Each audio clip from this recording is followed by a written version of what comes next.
est le même, il est le même, hier, aujourd'hui, il est le même, éternellement.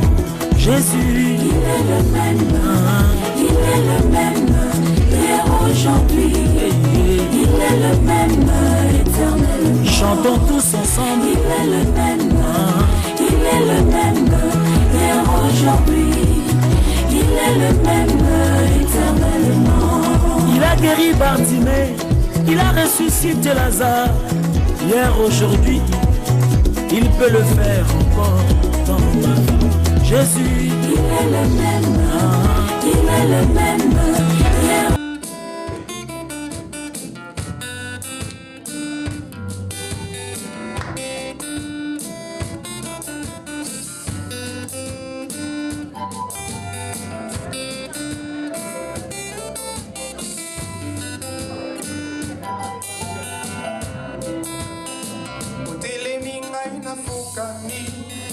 Onetwa bina mikitisi Epai na yo nde nazwi bomo Il est le même, hier, aujourd'hui, il est le même, éternellement. chantons tous ensemble, il est le même, il est le même, hier, aujourd'hui, il est le même, éternellement. il a guéri Bartimée, il a ressuscité Lazare, hier, aujourd'hui, il peut le faire encore dans ma vie. Jésus, il est le même, il est le même, hier, aujourd'hui, il n'a pas changé. Shalom, tozana sengo na journal eloko ibisabino de First Presbyterian Church na département na ya ministère francophone et ça organiser concert où tozobengango la présence de Dieu parmi son peuple. Tu dis que Dieu va se manifester dans toutes les dimensions. Yangwana tozako benga o ayebi azamwana nzambe o ayebi azali élu racheté par Jésus-Christ aya. Tu as tout célébré comme ya Yesu. Tu as tout tombola monene na ye na toutes les dimensions. Biso ba Christ to yebi que le tombeau est vide, Jésus est à l'œuvre. Yangwana to lancer invitation na batu nyonso. Ezalo sambelaka ezalo zana dénomination nini yaka. Yaka bokutana na nzambe na bikamwa. Par la louange, par l'adoration, par la célébration, tondi to tombola kombo na Yesu. Kombo na Yesu na mabota na biso, kombo na Yesu na bavi na biso afin que les portes s'ouvrent. Nazobenga yondeko yaka. Papa, maman, yaka na famille mobimba bwabo kotombola Yesu. Yaka na bandeko ba voisins. Essaie un peu de propager la nouvelle et dire qu'il y a un grand concert, un grand de vous, Jésus-Christ est à l'œuvre. Tozobenga bino nyonso, tozane sengo akoyamba bino, toane sengo tokutana na nzambe na bikamu. Yangwana na profiter l'occasion de bino, venez voir le Dieu qui change. Boya bomona le Dieu qui agit. Boya bomona le Dieu qui guérit. Yangwana na bengisi bino nyonso. Na Champagne, Urbana, Savoie, ezala na mamboko zinga na biso, venez à ce concert. Nous allons célébrer l'Éternel. Nous allons adorer, to attirer présence na ye, to bele la ye akokita, ako visiter mabota, ako visiter batu, ako visiter biso na ba dimension nyonso parce que je sais une seule chose. Yesu na rendez-vous et c'est ezala kaka. Yesu na rendez-vous guérison ezala kaka. Yesu na rendez-vous miracle ezala kaka. Dieu est à l'œuvre. Dieu est à l'œuvre. Nous voulons le célébrer. Dieu est à l'œuvre. Il y a qu'à vivre. Dimension à gloire na louange et adoration. Nous allons vaincre l'ennemi par la louange et l'adoration.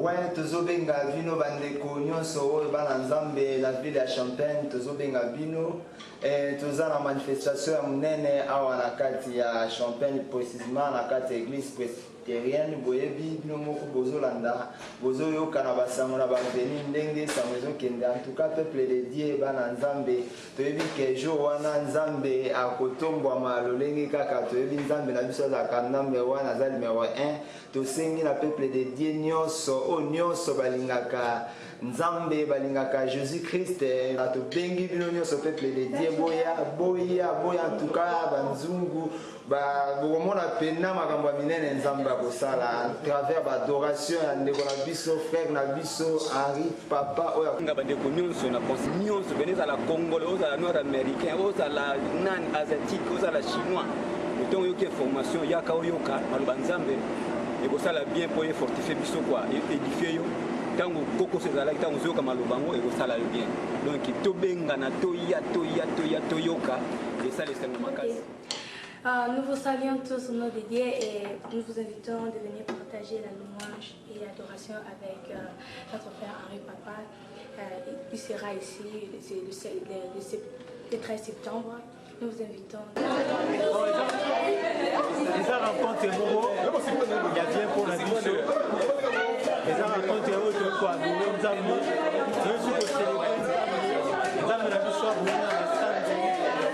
célébrer la malomana yoemo. Surtout Boya, vous n'allez jamais déçu. Parce que il y a mon pour la femme.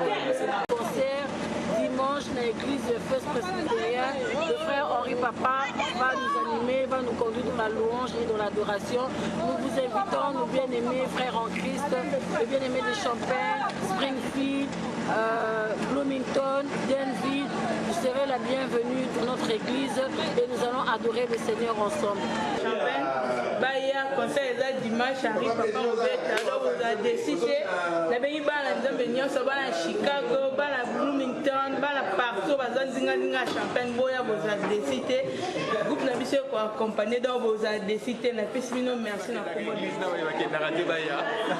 oui, Okoloana ekozala vraiment okumu ya nzambe ya mutu te ya nzambe nzambe aza mpona biso nyonso azakaka mpona oyo bayaka existe dimanche mais aza mpona bato nyonso mosengeli bandeko nyonso boya mpona samedi matin ya kitoko kozala moma kitoko adoration ezala mpe dimanche nango ekozala susi ya kitoko ndeko Henri Papa nzambe asalelaka ye mingi nzambe atya likambo ya malamu kati na ye boya elongo moko na ye biso nyonso totombola limongo epai na nzambe mpe nzambe akokitisa ye nkembo biso totombola kaka bwendene ya bokola ya kokitisa ye nkembo po liboso ya bwende na ye tellement ke bolamu ne eleki mingi maloba ekoki kozanga te alors boya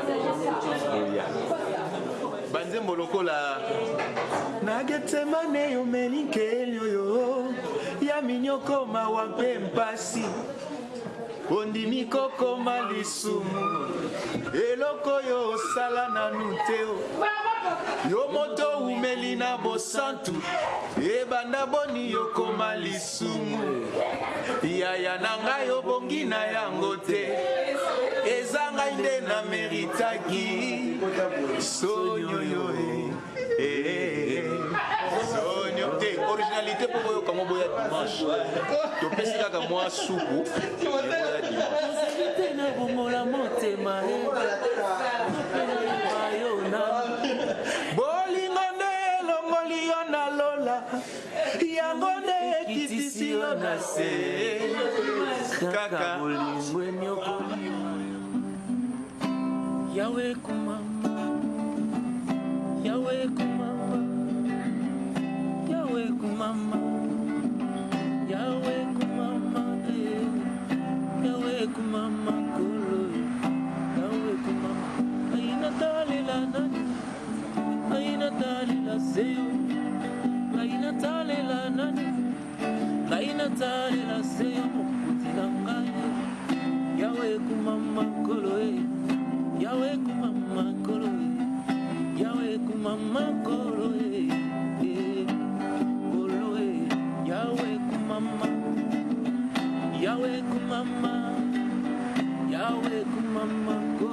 Yesu nanga Shiloé Shiloé Yesu Toleliye Yahweh Toleliye Yahweh Toleliye Yahweh Toleliye Yahweh Yokosala ya minene Mokolo moya le 13 kolo Yokosala ya kokamwa Mokolo moya le 13 papa Kitana mapinga na yo Yokamwisa mokili Toleliye Yahweh Toleliye Yahweh. Yeah, je suis votre bien-aimé, le frère Blaise Kitoko. Mingi bayebi, mingi pe bayebi nga malamute. Mais je pense qu'on aura vraiment des surprises. Nous sommes en train de parler de ces grands jours. Mukolo oyo nzamba kita nanzela lo yembo. Nanzela ya adoration par la voix de la louange. Bien-aimé, je t'invite mon frère, je t'invite ma soeur, papa, maman. C'est bientôt là. Nibongi Sanayo avec notre bien-aimé, le frère Henri Papa Moulaja, qui est déjà dans Mabélé aux États-Unis, l'église presbytérienne, ministère francophone, avec notre berger César, Oyo Batuming Bayebi, organise donc ces concerts. Et ça, occasion à Kitoko, pour Nayonde, Bangananga Yatalo, Bisotoza. Je pense qu'on est là, Moukolango Tokotombo, Yébike, Nanzela Eloyembo, seulement Mira Jericho et Koya. Bien aimé, je ne sais pas quel est ton problème, mais moi je t'assure que ces jours-là, ni on se fait télémelayo, ni on se fait salayo passe, Moukoloana et Kokoya. Vous avez la barrière pour Nayo, Nanzela louange, il y a les 13, avec notre bien-aimé Henri Papa, Ndeko, Bisono Storozal. Nyonso e bloka yo yokuya mukolana ndimela ngai olo nanga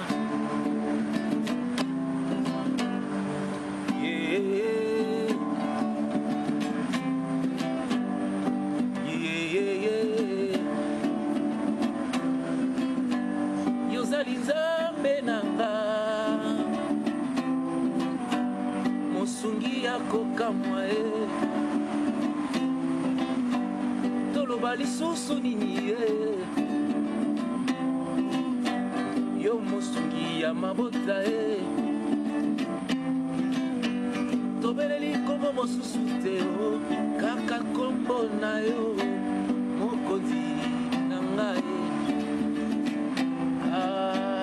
toleliye Yahweh toleliye Yahweh toleliye Yahweh toleli tolobi Kolo Yesu mama Yahweh nanga mama Kolo Yesu mama Yahweh Yoneli bangana talo Kolo Yesu mama Yahweh nanga mama Kolo Yesu mama Yahweh Biso tutalela nani Kolo Yesu mama Shilo nanga mama Yahweh mama Yahweh Mama Yahweh, Mama Yahweh, oh Kumama, Kumame, Kumame, Kumame mokonzi nanga, Kumama Shilo, Kumama libanganga, oh etonga kindako, obele yo kolo, obele yo Yahweh, obele yo Yahweh. Donc voilà, c'est pour dire que Mokolango Yesu akokumama, Mokolango Yesu akonetolama. Bien aimé, et ça est Sengo. C'est vraiment un jour de joie, un jour de gloire. Moi, j'aimerais vraiment que tu ne rates pas cette opportunité, que tu ne rates pas cette occasion. J'aimerais vraiment t'inviter avec tout mon cœur, bien aimé. Vous savez, des opportunités comme celle-ci ne sont pas toujours, elles ne se présentent pas toujours, tout le temps. Et donc ça, c'est vraiment une opportunité que Dieu nous donne, nous tous. Une opportunité que Dieu nous donne, bien aimé, pour élever ce nom puissant et précieux. Ce nom qui libère, le nom de Jésus sauve. Tobengi kaka chrétienté. Oh, ngana zana nga mutu ya boye. Ngana zana nga ndumba. Ngana zana nga boye. Comment gérer là-bas esika basante bazali? Non, non, non, bien aimé. Ngana yebi ceux que nzamba va considérer au sein. Vous avez pas mbatté. Nzamba yebi pourquoi? mais il y a un temps mais mukolo wana eza nde temps na yo po nzambe alongo na makambo ozo kotika te wana. Bien aimé, c'est important. Eza pour la chrétienté, eza pour la nité, to bengi tout le monde. Ngana musulman, tu te poses parfois la question comment je vais faire ngana musulman na kota na ba. Non non non non. Oza mambo ya nzambe to tombola ndi nzambe. Viens. Nala sola masanga yaka. Nala na otolongo la zemi yaka. Nazo benga yo parce que ça jour na yo parce que ce jour-là Dieu va te sauver. Ce jour-là Dieu va planter quelque chose d'autre dans ta vie. Ces jours-là, Dieu va te renouveler. Ces jours-là, Dieu va te donner un nouveau cœur. Ces jours-là, Dieu va briser. Dieu va changer. Parce qu'il change des choses. La Bible dit, et l'on a je connais les projets que je formais sur vous. Les projets de paix, de bonheur et non de malheur. Bien aimé, le projet le 13. J'insiste bien, c'est le 13. Le 13, il y a moi, il y a moi le 13 donc tu as insisté que c'était pour l'autre déjà le 5 donc le 5 pan le 13 et ça dimanche à partir déjà 14 15 et là on a bien aimé Dieu est Dieu nous témoignons simbami apporte quelque chose à Dieu. Il y a un amour offrande na yo bon ça on anda ko dire à Dieu tendre père na so ya ko bonzela o likaboyo. Dans la louange na adoration na opeso yango pour yo sala o lingi. Je pense que ce jour-là tout le monde sera béni. Nzamba pambola biso, nzamba pambola pe bien-aimé qui me suit en ce moment tika lo kumu ezonga ka epa na ye moko.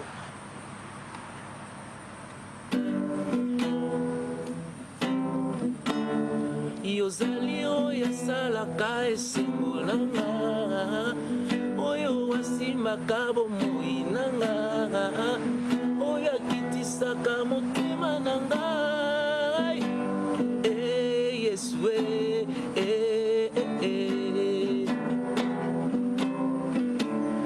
na yango tikanga lelo na yembela yo tika lelo yo ngai na kumisa yo tika lelo yo ngai na nitula yo Yesue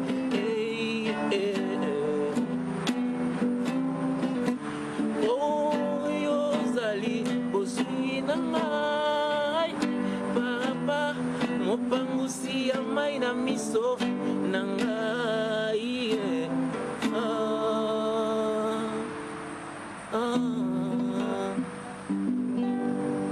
voilà magestemane yo melinkenyo yo ya minyoko mawa pe mpasi ondimi kokoma lisumu eloko yo osala nanu te yo moto umeli na bosantu ebanda boni yokoma lisumu yaya na ngai obongi na yango te eza ngai nde na meritaki soni oyo Seigneur, pour tout ce qui est à Illinois, Champaign, Bloomington, Springfield, Rushville, je vous invite à un grand programme, 2 jours de célébration. Le premier jour, c'est le samedi 12 septembre. Et le deuxième jour, c'est le dimanche 13 septembre. Nous serons à l'église First Presbyterian Church. C'est à 302W Church Avenue. C'est à Champaign. Nous serons là pour célébrer le Seigneur. Le premier jour, on va essayer de partager la parole autour de la louange, de l'adoration. Et le deuxième jour, c'est le jour de célébration. Venez avec le désir d'adorer Dieu. Nous serons là pour vous et Dieu sera au rendez-vous. C'est gratuit, c'est free. Partagez à tout le monde et que Dieu vous bénisse.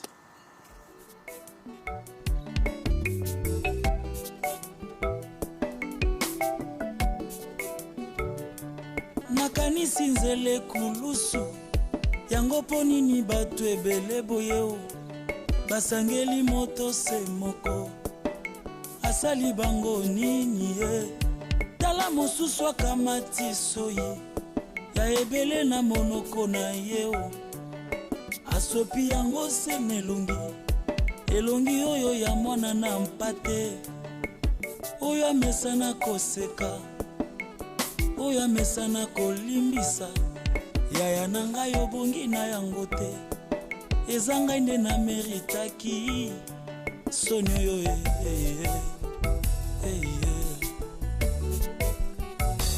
ntango nazalaki na masumu masi yo ndimiliwa ye ozwi mpenza esika na ngayo nga mpe nakomi mosantu tika lelo nayebisa yo oh Jésus tu es tout pour moi ntango nazalaki na masumu masi yo ndimiliwa ye ozwi mpenza esika na ngayo nga mpe nakomi mosantu tika lelo nayebisa yo oh Jésus tu es tout pour moi